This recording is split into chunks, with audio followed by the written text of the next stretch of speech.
Olá, meninas, tudo bem? Boa noite. Deixa eu ver, teve gente que me escreveu boa noite aqui. Vamos lá. Boa noite, Vanessa. Boa noite, Tieme, Leide, Joelma. Hoje vamos ter nossa segunda aula de letramentos e alfabetização, né? E para complementar, já vou adiantar alguns recaditos para vocês. Na próxima semana, dia 10, nós temos duas provas que vocês irão realizar, tá? Independente da realização da prova, eu terei a aula síncrona normalmente, tá? Que é as provas de educação de jovens e adultos, né? E ludicidade e educação, tá? Então, essas provas irão ocorrer na semana que vem, são aquelas disciplinas que são chamadas de disciplinas complementares, tá? Então, é por isso que vai ter aula normalmente, ao invés das outras que não tem aula, que a aula é gravada, blá, blá, blá, tá? Porém, não totalmente será somente a aula gravada, né? A aula síncrona, né? Vai ter uma aula gravada também, a aula de práticas pedagógicas em pedagogia, né? Condições de aprendizagem na educação infantil. As 4 aulas dessa disciplina, elas serão gravadas, são disponibilizadas em conjunto, né? Com a aula síncrona, que como ela é de cunho como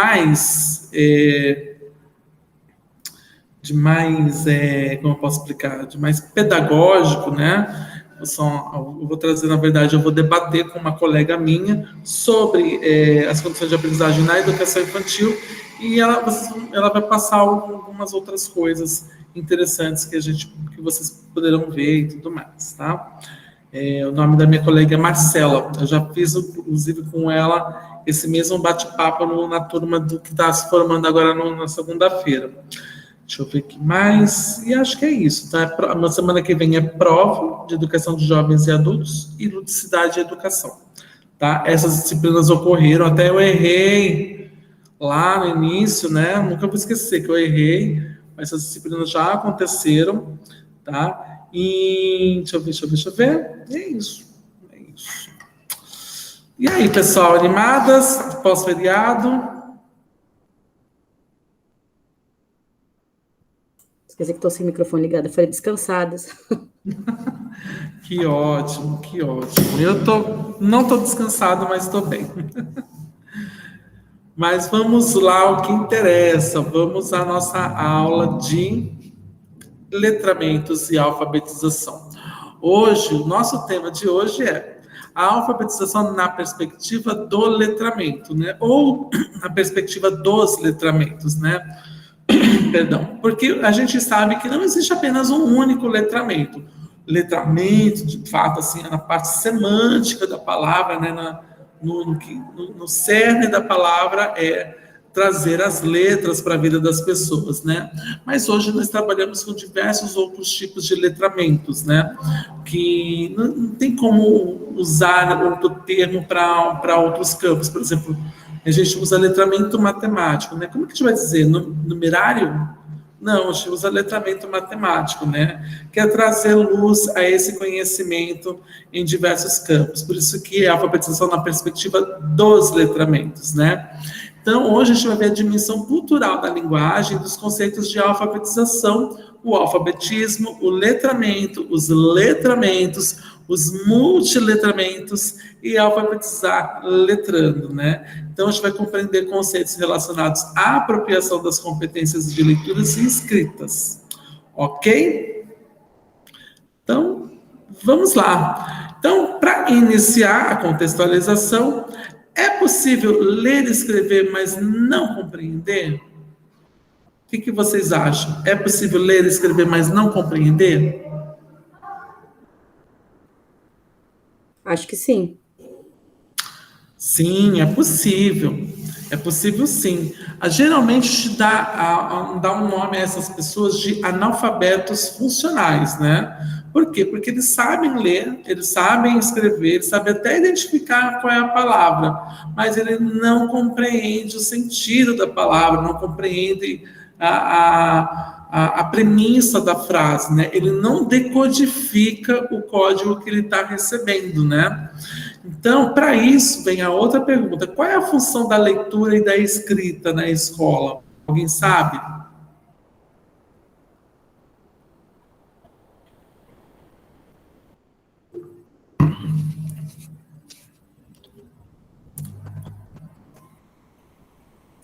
Olha só, a Vanessa colocou aqui, ó. Meu sobrinho lê e escreve, mas não compreende os sentidos. Tem quantos anos, Vanessa, seu sobrinho?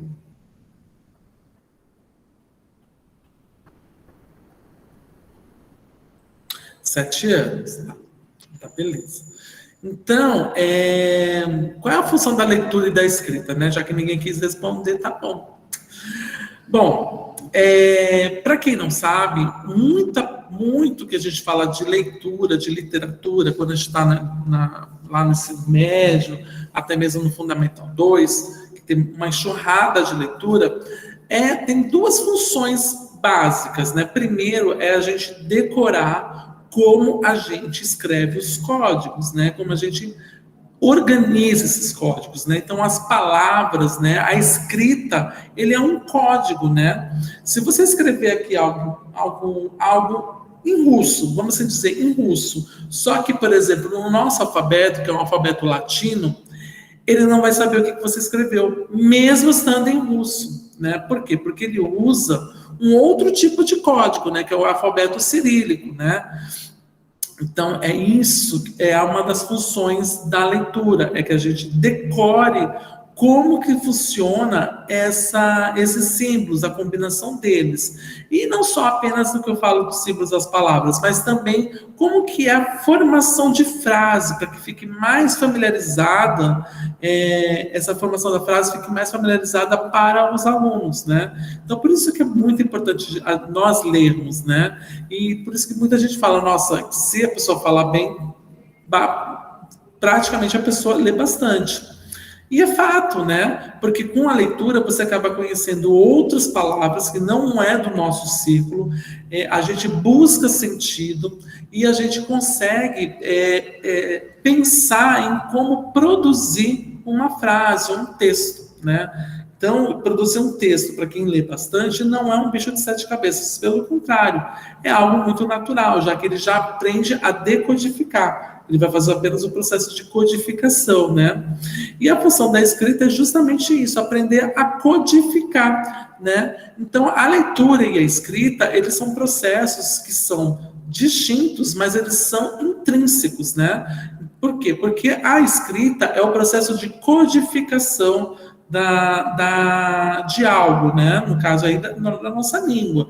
E a leitura, né? Quando você escreve algo, você codifica e pode ser que outra pessoa consiga decodificar. Então, por isso que é possível, né, ler e escrever, mas não compreender. Porque a ideia de você saber o que é aquilo é que você consiga compreender a função daquela palavra na frase, como que aquela frase foi estruturada, qual é o sentido daquela combinação toda de palavras que tem ali.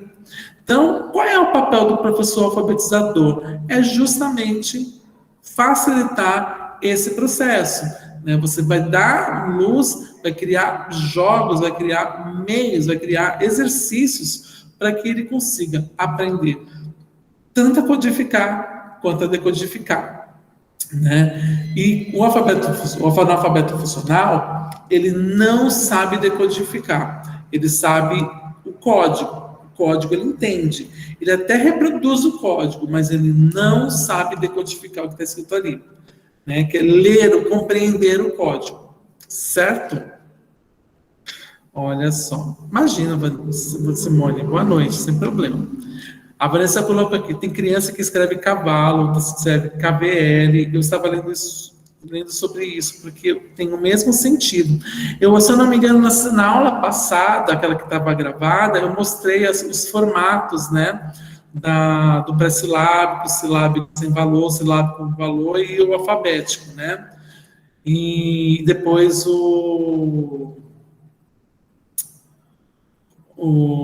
gramatical, esqueci o nome.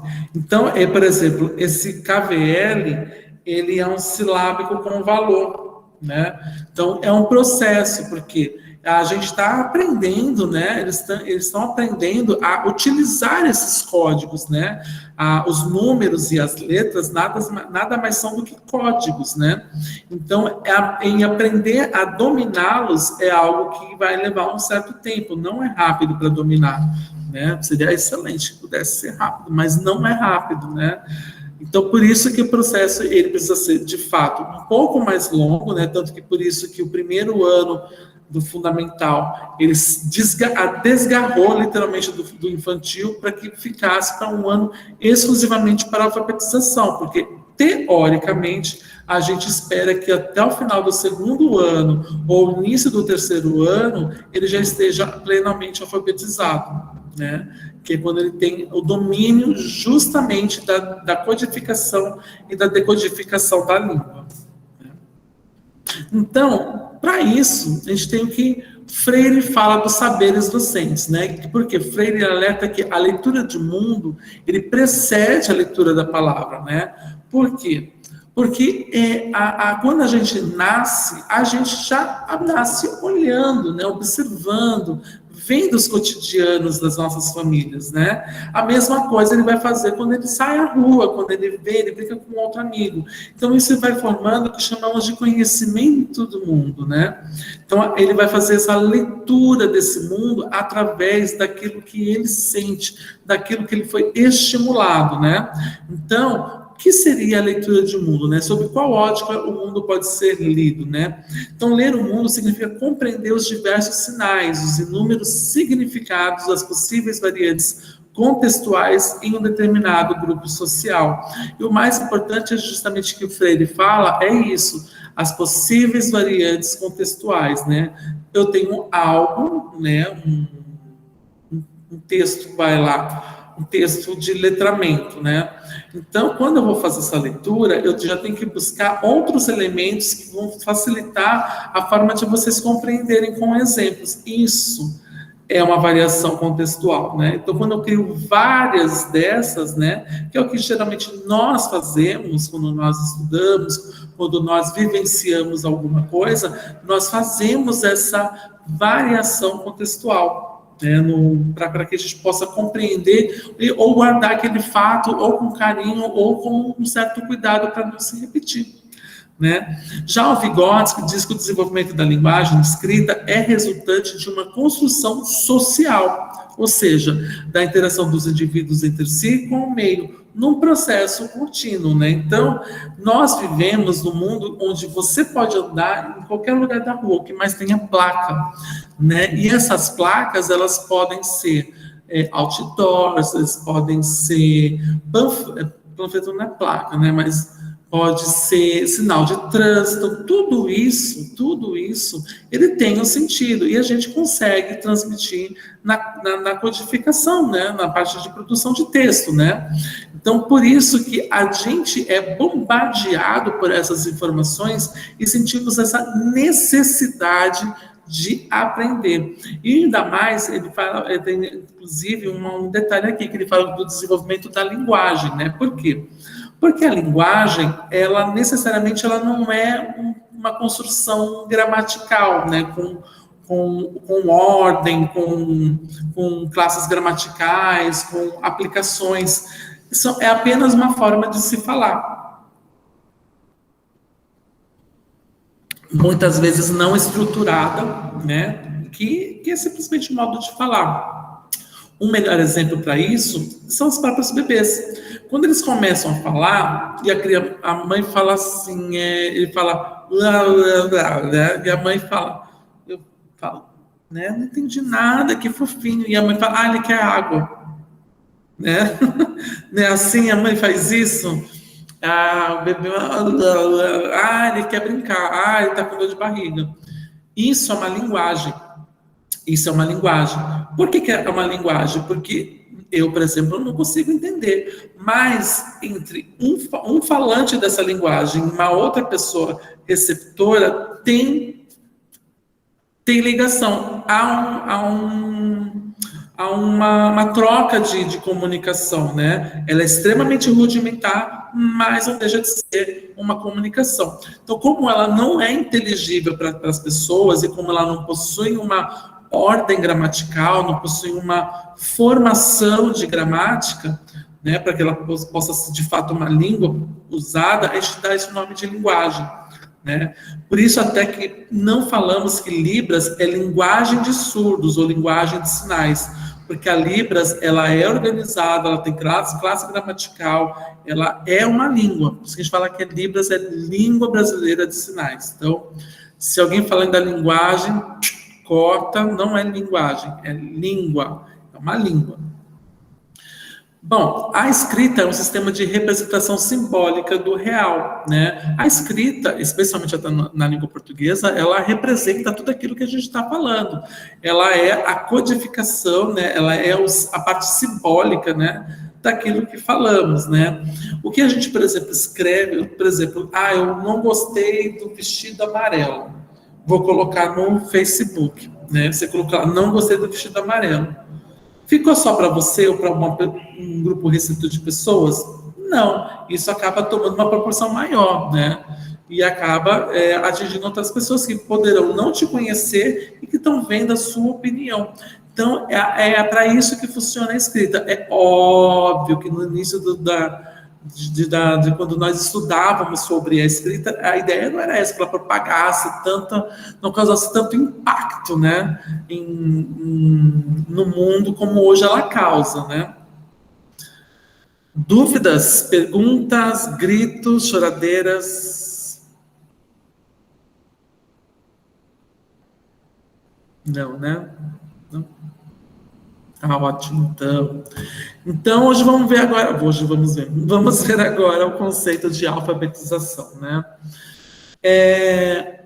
A alfabetização, segundo a Emília Ferreiro, ela diz que está ligada à competência de codificar e decodificar a leitura e a escrita, né?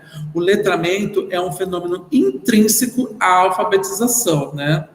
Já a Magda Soares fala o seguinte, que a alfabetização é um enfoque somente no sistema de escrita alfabética, que não garante que o sujeito se aproprie de todas as funções da escrita, né? Então, a gente pode dizer, tanto pela Ferreiro quanto pela Magda Soares, né, Emília Ferreiro quanto a Magda Soares, é que a alfabetização, ela te dá recursos mínimos para que você consiga codificar e decodificar, né, a escrita. Parece uma coisa muito louca, né? Nossa, codificar e decodificar. Mas Por quê? Porque tudo que a gente... Até mesmo a fala que eu tenho hoje, falando com vocês, é um processo também de codificação. No caso aqui, ela é verbal, mas é um processo de codificação. Se eu mostrar aqui uma imagem para vocês, é um processo de codificação. Porque vocês precisam decodificar depois aquilo que eu estou falando, o que eu estou mostrando. Isso que é o processo de decodificação. Então, é o dar um mínimo de garantia para que as pessoas consigam fazer minimamente autônomo, né? Sabendo o mínimo autonomamente, né? Então, por isso que ela inclusive, o letramento é um fenômeno intrínseco à alfabetização, porque você não consegue letrar sem alfabetizar, né? Letrar é você ensinar a pessoa a escrever e até ler. Mas, quando você aprende a codificar e decodificar, você supera esse letramento, né? Bom, segundo a Unesco, a alfabetização, lá em 1958, né, na concepção da Unesco, o alfabetizado lê e escreve frases simples, né? Em 1980, a Unesco já diz o seguinte, que já mostra que existe a figura do analfabetismo funcional, onde a pessoa consegue interpretar textos em diversos contextos, né? Eu falei alfabetismo, tá? Alfabetismo funcional, quando a pessoa já está alfabética. Então, quando você consegue pegar um texto e consegue ler e discernir sobre ele, consegue entender o que está escrito ali, né? Consegue, inclusive, debater sobre aquilo. Já a Romo, mais recentemente, diz que o alfabetismo é o estado ou condição que sabe ler e escrever, né? Já o Instituto Paulo Montenegro e a ONG Ação Educativa, ele divide as pessoas em analfabetos, né, em alfabetizados de nível rudimentar, alfabetizados de nível pleno e alfabetizados de nível, perdão, pulei um, analfabetos, alfabetizados de nível rudimentar, alfabetizados de nível básico e alfabetizados de nível pleno. Tá? Analfabetos é que de fato não sabe ler e escrever, né? Rudimentar é aquele que domina minimamente a língua, né? Ele é praticamente o analfabeto funcional, né? E o alfabetizado de nível básico, ele detém, ele consegue ler e compreender, mas ele não consegue ir além. Ué, oi, Leide, você compartilhou sua imagem.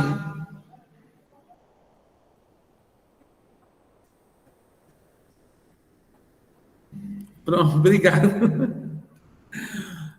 O alfabetizado de nível básico, ele compreende texto simples, né? Ele não consegue pegar um texto como posso explicar, mais complexo, vamos dizer. Já o alfabetizado funcional é como vocês conseguem pegar um texto acadêmico, ler, compreender, buscar significados, já é totalmente autônomo, né? Então você não precisa, por exemplo, que eu explique algo. Você assim, eu não entendi essa palavra, então eu vou buscar no dicionário para ver o que é. Então isso é um alfabetizado de nível pleno, né? Quando você tem totalmente os conceitos do que é a leitura, né, e a escrita.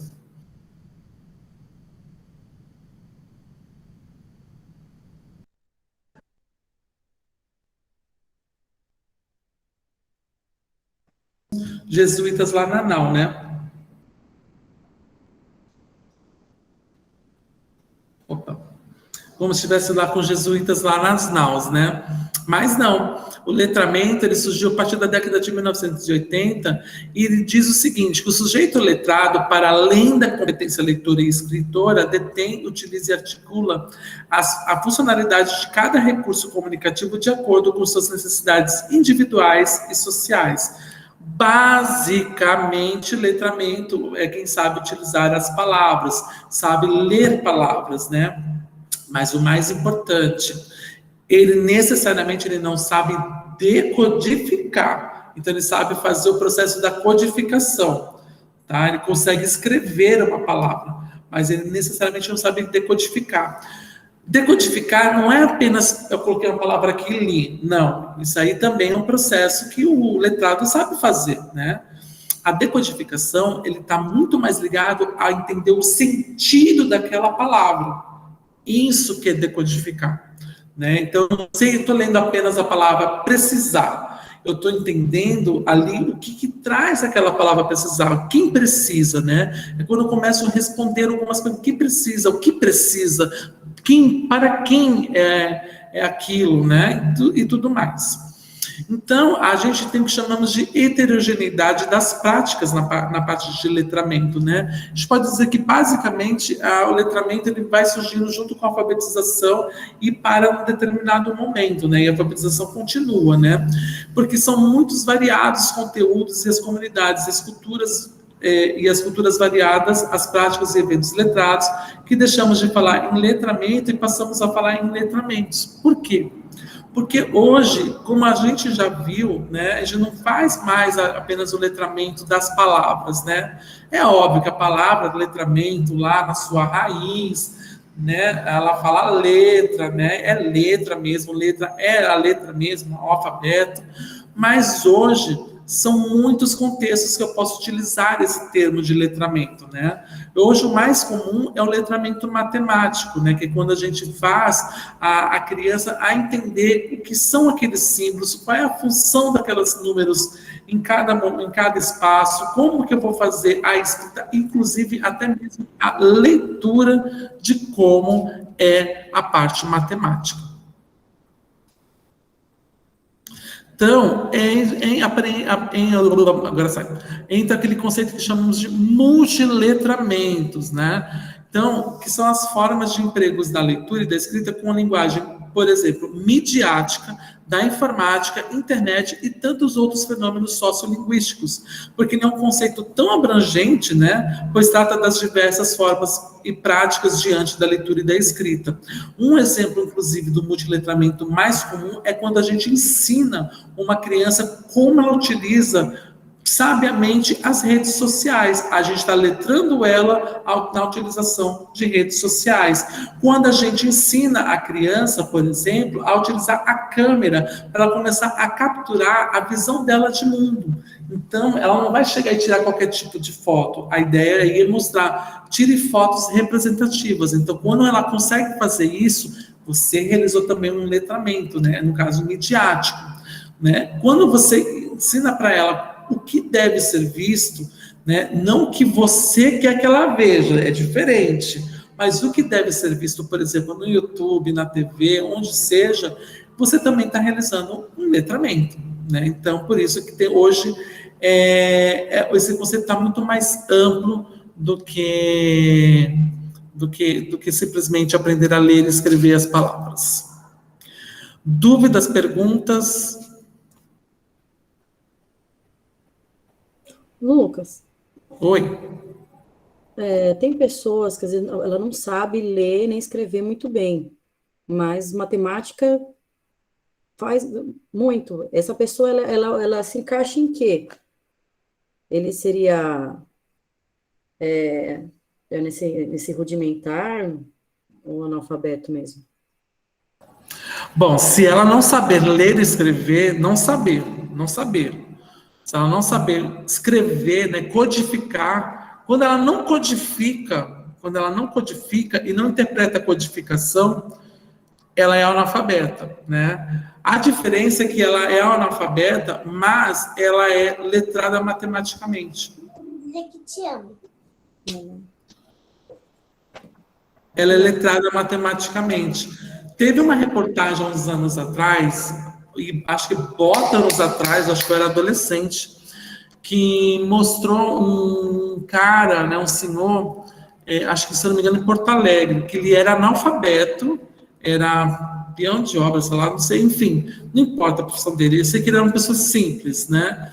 Mas ele era analfabeto. Mas qualquer pergunta que você fizesse para ele de matemática, das coisas mais loucas possíveis, ele dava a resposta certa.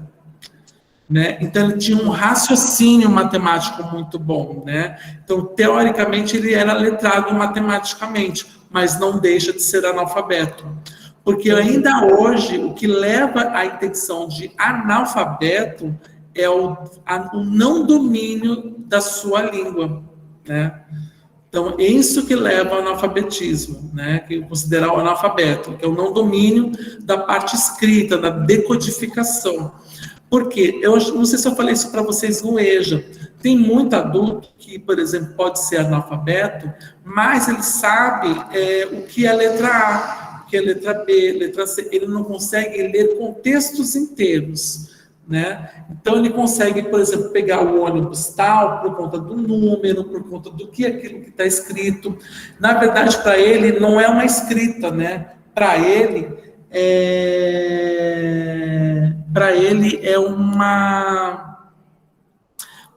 é um desenho, né? Para esse analfabeto, o que está escrito, né? Porque se a gente for parar para analisar, é um desenho, né? Se a gente pegar as pinturas rupestres, né, do pessoal da época das cavernas, eram desenhos. Isso nada mais é que um outro desenho, só que a diferença é que nós convencionamos ver esses traços a serem palavras, né? A gente dá esse nome desses traços de palavras. Então, o analfabeto, ele vê essas palavras como desenhos, né? Eu tive um aluno no segundo ano do ensino médio, e eu fiz pedagogia muito motivado por conta desse aluno, né?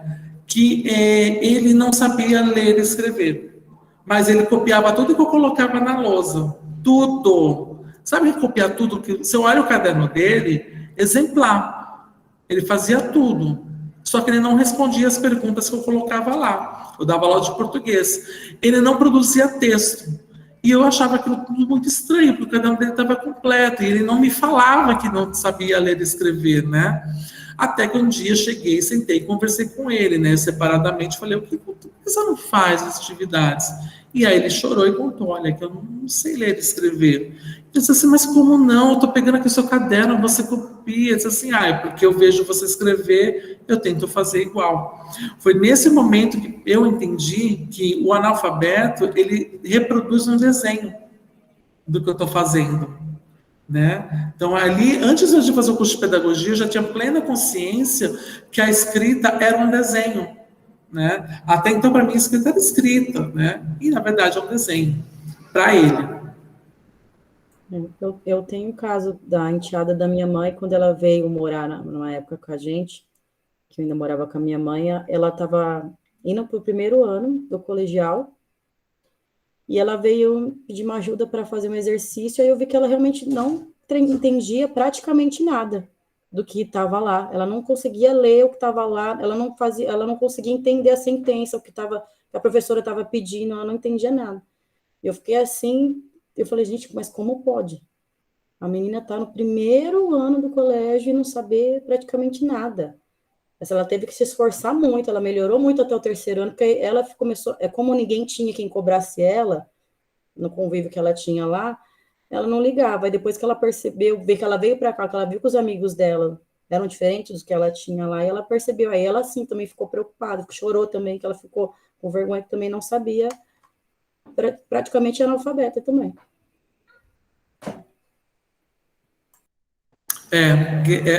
A sensação da pessoa ter, que ela se sente impotente, ainda mais por estar na escola, né? Por isso que eu falei, não, calma, eu vou te ajudar. Eu vou te ajudar. E fui ensinando ele a ler e escrever, né? De forma bem rudimentar, porque era pouco tempo, mas eu marquei toda semana para ele aprender a ler e escrever.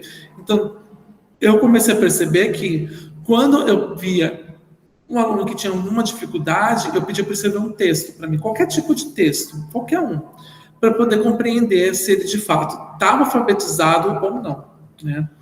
A Leide compartilhou aqui algo muito bom, que é muito, mas muito importante, porque a gente sempre associa o fato da alfabetização, né, da pessoa ler e escrever, com uma pessoa inteligente, só inteligente que sabe ler e escrever.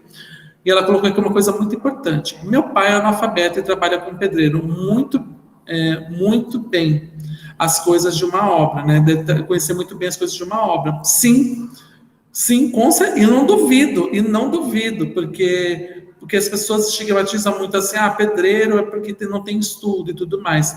Não tem estudo. Eu não sei construir uma casa.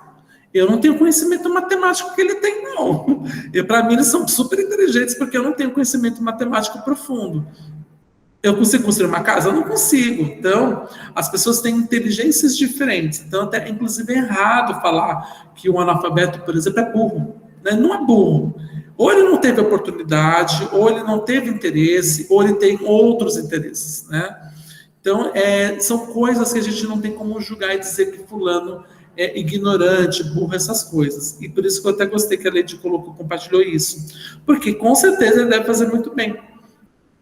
Porque ele aplica o conhecimento, a sabedoria dele em algo que para ele é válido. Então, no caso dela, ela não é que ela não teve oportunidade e nem porque ela não quisesse. Ela realmente, pela criação que ela estava tendo lá, não tinha quem cobrasse dela. Ela é muito nova, foi os professores, que eram os professores também. Ninguém fazia uma cobrança, ela foi passando. Portanto, que depois, quando ela veio para cá, que aí sim ela teve uma cobrança maior dos professores, e ela vendo também os outros alunos, tá? Aí foi assim que ela percebeu que realmente ela estava bem atrasada, né? Eu sei exatamente como é que é, eu sei. É igual eu falei para as meninas da segunda-feira, né? Que a gente está tendo uma disciplina de resolução de conflitos, né? Na segunda-feira. E a aula dessa semana eu falei, né? Da questão do bullying, né? Como é, e você para entender por que da questão do bullying. Eu falei daquele massacre que teve lá na escola em Mogi das Cruzes e tal, que é um ex-aluno que entrou para tentar matar as pessoas lá. E eu questionei, gente, como é que 12 professores por ano, ele tinha 12 professores por ano, não conhece os seus alunos, né? Não bate. Como que não tem? Tudo bem, por exemplo, dou aula de por semana, mas eu tento conhecer cada um dos meus alunos, porque eu não sei o que está se passando, né? Hoje mesmo eu atendi um aluno que é muito, tipo, não vou dizer a palavra, não vou usar essa palavra assim, que é tipo demônio na sala. Ele é muito encapetado, ele não para em tudo. Só que hoje todo mundo percebeu, todos os professores perceberam que ele estava muito mal, né? E tentaram conversar com ele na sala, né? Então, eu falei assim, gente, calma, posso pegar ele lá na sala e trazer para uma sala para conversar com ele? Pode. Foi o que eu fiz, conversei com ele, ele super se abriu e tudo mais, né? Então, daí você vê que como você tem que ter esse olhar para o seu aluno e deixar ele bem à vontade, assim, olha, eu não estou aqui como seu professor, eu não estou aqui para poder dizer assim, que você me contar aqui, vou contar para Deus e o mundo.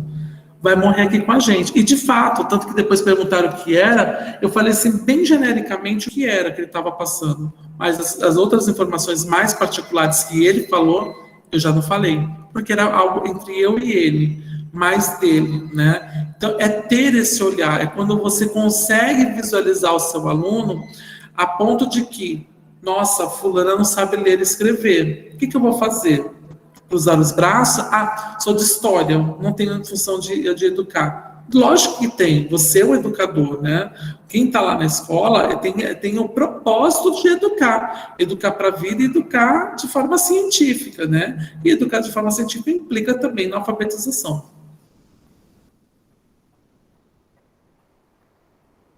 Ok? Obrigada, Lu. De nada. Então vamos lá continuar. Então, como deve ser o letramento com crianças de 6 anos, né? É aprender brincando, né? É aprender brincando com a ludicidade, né? E o que, através dessa brincadeira, dessa ludicidade, ele vai aprendendo, né? Então, alfabetizar letrando é uma discussão sobre alfabetização que vem sendo realizada desde o final do século XIX, né? Ou seja, desde lá da década de 1800 e pouco, tudo mais, que ela foi sendo intensificada nas últimas décadas, né? Então, no primeiro momento, se restringiu aos métodos de alfabetização que eram a seguir, né? Que eram os sintéticos, né? Aquele que é alfabético, fônico e silábico, né? E também os analíticos ou globais, que era a questão da palavra, sentenciação e de contos, né? Como que é o alfabético? O alfabético é aquele do A, B, C, né? O fônico já é aquele trabalhar os sons, né? Também conjunção a E, o I, o V, né? E o silábico que vem aí, casa, bola, né? Então, o alfabético é só a letra, o fônico, combinação de duas letras, né? E o silábico já é aquela palavra inteira, já inteiriça, né? Só que dividido, casa, bola, macarrão, né? O analíticos ou globais, a palavra ação, onde você trabalha com a palavra, né, propriamente dita, a sentenciação, que já faz as frases, né, que sentenciação vem de sentenças, né, que são frases, e os contos, né, que começa a produzir pequenos textos, né. Inclusive, essa alfabetização, a gente pode citar que ela é muito utilizada naquele livro famosérrimo da Branca, esqueci o nome dela, da Branca de alguma coisa, né? Que é o Caminho Suave, tá, gente? Não sei se o nome da Branca, eu só sei que é Branca, né? Então, ela vai seguir mais ou menos esse método, tanto sintético quanto analítico. Só que no analítico, ela não vai chegar exatamente na sentenciação. Ela até forma pequenas frases bem pequenas, mas para por aí, né? Então, por isso que até que a gente evita usar bastante a cartilha, né? Então, a partir da perspectiva construtivista, fica claro que a criança elabora hipóteses, né? Ela acha sobre a escrita. Lembra que quem foi que falou aqui? Deixa eu ver. A Vanessa, né? Tem criança que escreve cavalo e outras que escreve KVL, né? Então, ela cria isso através de hipóteses, né, sobre a escrita. Então, como é que a partir dessas hipóteses dos alunos a gente vai utilizar para alfabetizar letrando, né? Como até mesmo a Vanessa falou, do cavalo, né? Colocar KVL, né? Então, por que ele usou a palavra K em vez de C? Porque a palavra K já tem o sentido do C e A, né? K, né? K de valo, né? E ele ainda não conseguiu associar o outro A com o outro O, né?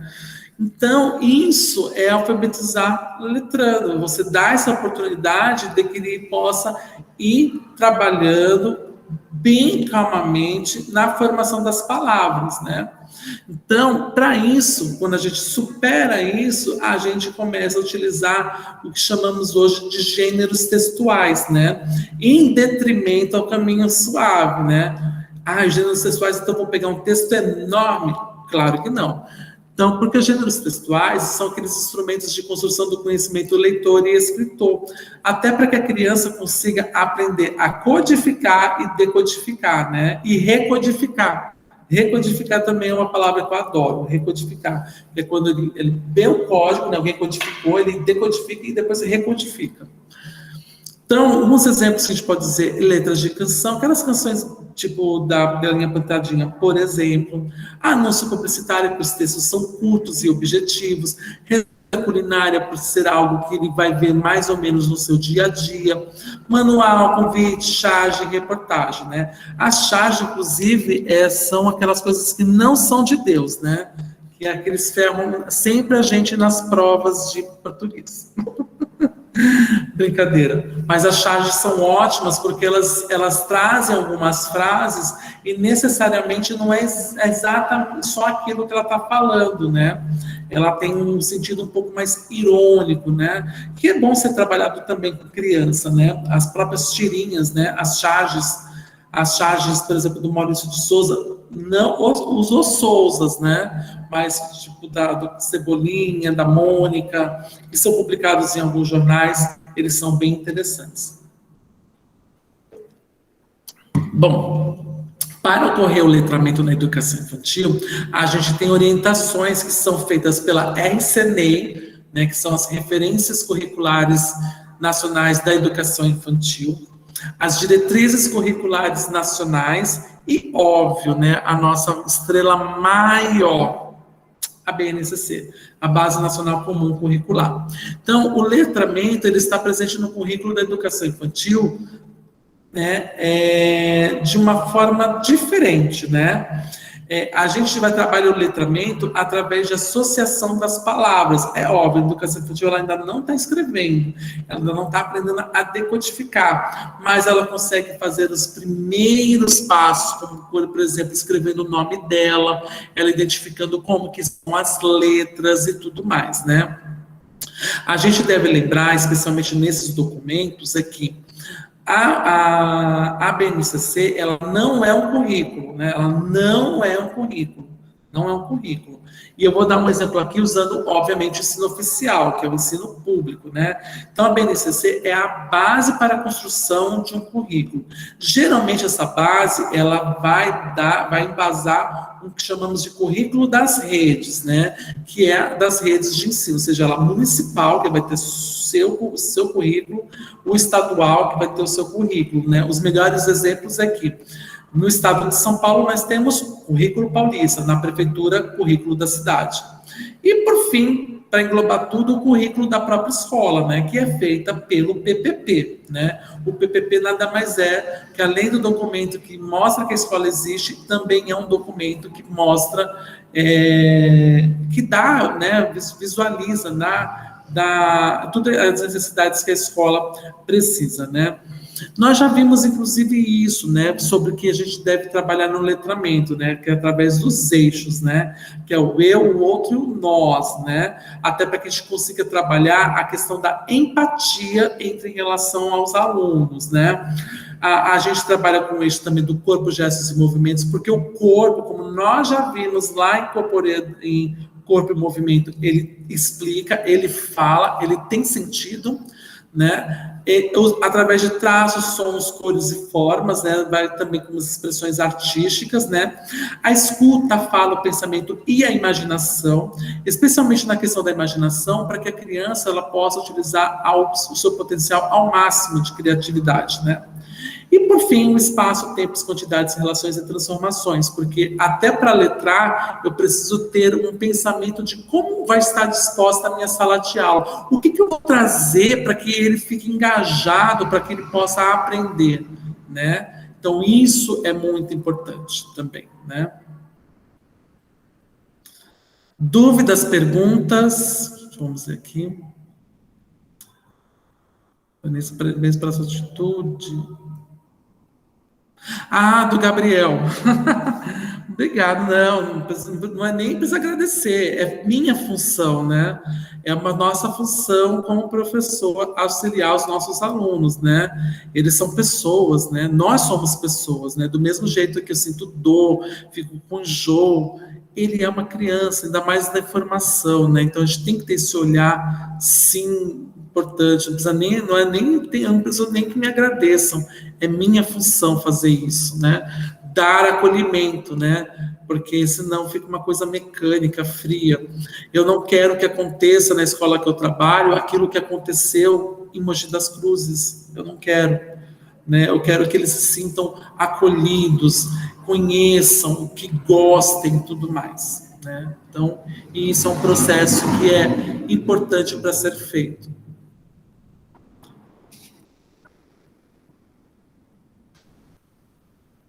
Então, vamos começar lá na alfabetização e letramento no eixo. Pode falar, Adriana.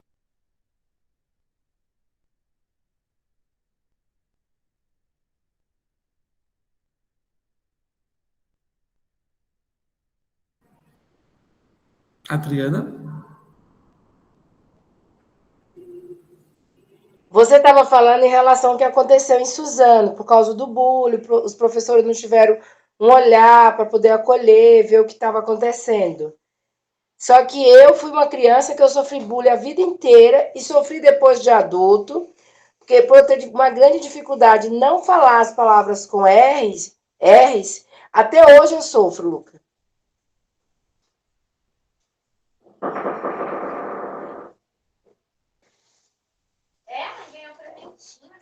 Por que o dele tá sem som, filha? Eu acho que gravou.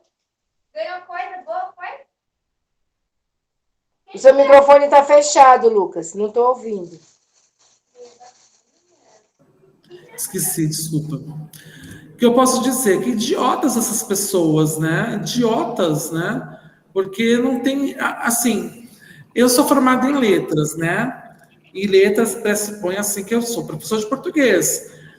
O mais importante na língua portuguesa, o mais importante hoje, não é você falar com a norma padrão, linda, maravilhosa. A gente tem que produzir textos assim, isso aí não tem como dissociar. Mas falar, o mais importante é a gente se fazer comunicar, que tem um emissor e um receptor e que a mensagem não tenha ruído. Então, que pessoas idiotas, né? Que pessoas idiotas. Me atrapalhou a vida inteira, me impediu de eu fazer minha faculdade lá na frente. Só que assim, eu não falo os sons com R, mas escrevo corretamente. Eu só tenho dificuldade na fala. E essa dificuldade, devido ao bullying que eu sofri a vida inteira, me atrapalhou muito na minha vida. Eu imagino. Sabe por que eu imagino? Porque eu dou aula de inglês. E os alunos não gostam de falar inglês porque tem medo de errar. E aí eu tenho que explicar para ele, aqui é o espaço que você tem que errar. É o espaço que você tem que errar. E eu não deixo ninguém tirar sarro de alguém que falou errado. Porque o importante não é ele falar errado ou falar certo. Para mim, o mais importante é ele ter o raciocínio, tendo raciocínio é o mais importante. Então, por isso que eu falei, gente, que gente idiota. Mas olha, Adriana, nunca se prive por nada, nunca. Tá tirando sarro, assim, eu falar, não acho graça, não acho graça, ou falar, fazer o quê? É o meu charme. E é isso. Não tem que E foi bom para mim, porque com isso eu aprendi. Eu adoro ler, leio bastante, amo, fiz do. Meus amigos de infância foram os livros. Sim, mas o mais importante é o seu eu social, porque como a pessoa que sofre bullying por um tempo, ela acaba tendo problemas de autoaceitação. Então, por isso que é tão perigoso. Exatamente. Então, não, eu achei horrível isso, né? Gente, ai, não sei nem o que dizer. Mas graças a Deus hoje eu me aceitei, busquei ajuda. Graças a Deus. Isso mesmo. E qualquer coisa fala, é meu charme. E acabou.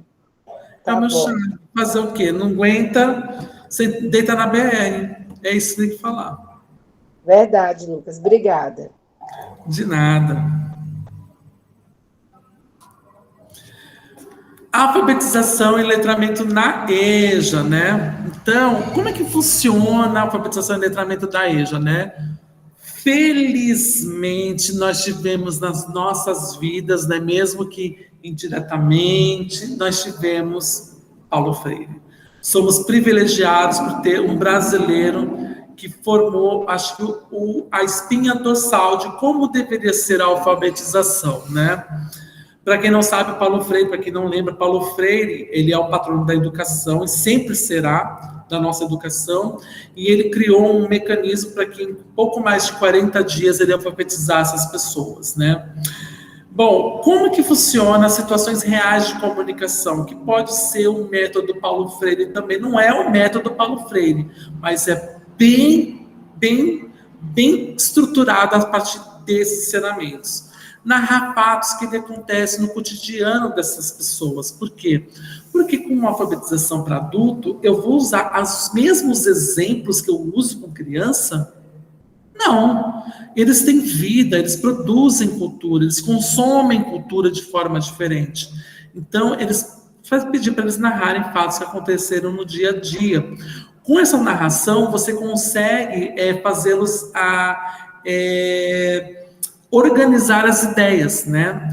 E com isso, você pode fazer também, formular perguntas que as respostas exijam do aluno manifestações de opiniões, né? Não é aquela coisa do sim e não. Por quê, né? Por que você não concorda com isso? Por que você gosta disso? Né? Qual a explicação disso pode ter acontecido? Então, isso é importante, isso faz parte, inclusive, do letramento na EJA, né? Convidar constantemente os alunos a expressarem suas dúvidas de modo oral, né? Até para que eles consigam aprender a se comunicar, porque teoricamente a gente tem a ideia de que uma pessoa que não é alfabetizada é que ela não consegue formular frases complexas e longas, né? E não vou dizer, não vou generalizar, mas parte dessas pessoas realmente não conseguem. Elas montam apenas frases simples, né? Então a ideia é justamente organizar essas ideias, né? Por isso que elas vão narrar esses fatos que acontecem no dia a dia. Quando elas expressam as opiniões, elas também conseguem aprender a elencar tudo as importâncias, e também quando elas se expressam não apenas para mim, professor, mas ela também acaba aprendendo a expressar com todo mundo, né? E organizar debates sobre temas escolhidos, até para que eles consigam se sentir especialmente valorizados por quem eles são, né? O que eles são, o que eles pensam, né? E organizar recitais de poesia, repentes e canções, né? Até porque tem muita gente que é bem criativo, só não é alfabetizado, né? Eles conseguem fazer os repentes, conseguem cantar, conseguem criar uma música, né? Enfim. Então, todos os educandos, em diferentes graus, elas têm informações referentes às escritas, né? Como eu falei agora há pouco, o analfabeto que, por exemplo, é analfabeto total, ele sabe andar de ônibus, porque ele consegue ler o desenho do número e da escrita, né? Aqui em São Paulo ainda é mais fácil, porque tem a cor que facilita dos ônibus, né? Então ele tem a noção do que pode ser aquilo, não é algo estranho para ele, né? Então, por isso que eles têm essa informação, eles têm isso já dentro da cultura deles. Eles só não sabem codificar e decodificar. Eles não diferenciam do desenho para o que é de fato uma escrita, mas eles têm conhecimento. Além disso, é importante que o professor conheça as informações e as hipóteses que os alunos possam fornecer, né? Então, por quê? Porque quando eu conheço os meus alunos, eu converso com eles, quando eu entendo o que é a vida deles, eu consigo fazer uma aula voltada para aquilo que vai interessar eles, né? Não vou usar, obviamente, como eu disse, o caminho suave. Não, gente, nada a ver. Mas eu posso usar o dia a dia dele para que ele consiga ver e ele não aprenda exclusivamente na sala de aula. Porque o que ele aprendeu ali na sala de aula, ele leve para o seu dia a dia, para o seu cotidiano e que continue praticando dia após dia aquilo que ele está fazendo. Gente, dúvidas, perguntas, contribuições. Aqui, olha, a Vanessa colocou, se a educação sozinha não transforma a sociedade, sem ela tampouco a sociedade muda. Paulo Freire, também amo essa citação, Vanessa, porque ele é fantástico. Então, toda forma hoje de alfabetização, especialmente da alfabetização na EJA, a espinha dorsal é freiriano, né? Tanto que por isso que ele é o nosso representante mais importante. E é um representante não mais importante só do Brasil, é um dos maiores expoentes educacionais do mundo, né? E que nós tivemos a sorte de termos aqui, né? Dúvidas, perguntas, gritarias, questões, choros.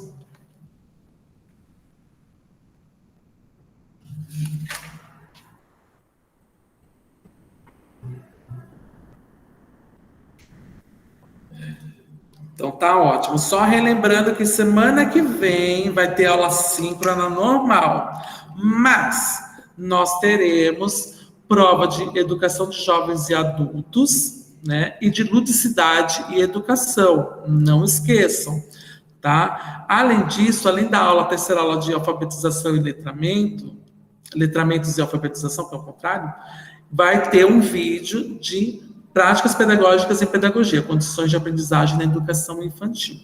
Tá bom? Então é isso, crianças. Até a semana que vem, tá bom?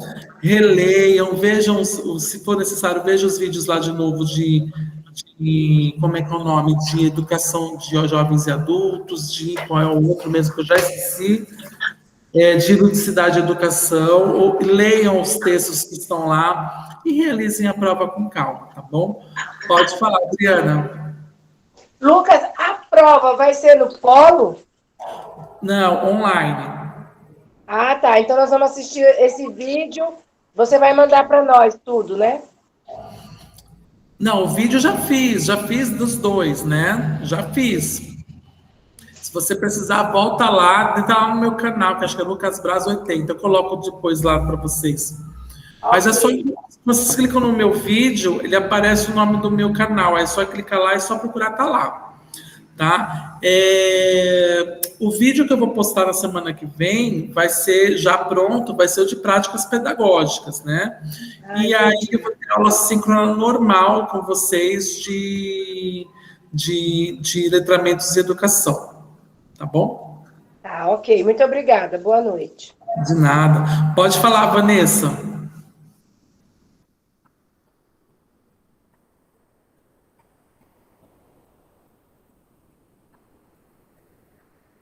Vanessa? Não? Então tá bom. A Simone, né? Lucas respondeu fora de forma errada. Mandei mensagem para a doutora, ela não explicou o que eu tenho que fazer. Vamos prejudicar? O fórum ainda está aberto? Se tiver aberto, faz uma outra postagem. Quando você erra, se eu não me engano, você tem 30 minutos para poder atualizar, né? Para voltar lá. Então, não vai prejudicar. É que o fórum ele complementa e tudo mais, mas não vai prejudicar, não. Tá? Então, fica despreocupada, Simone. Só não vai atingir, né, os 3.000 pontos, mas não tem problema algum. Tá bom?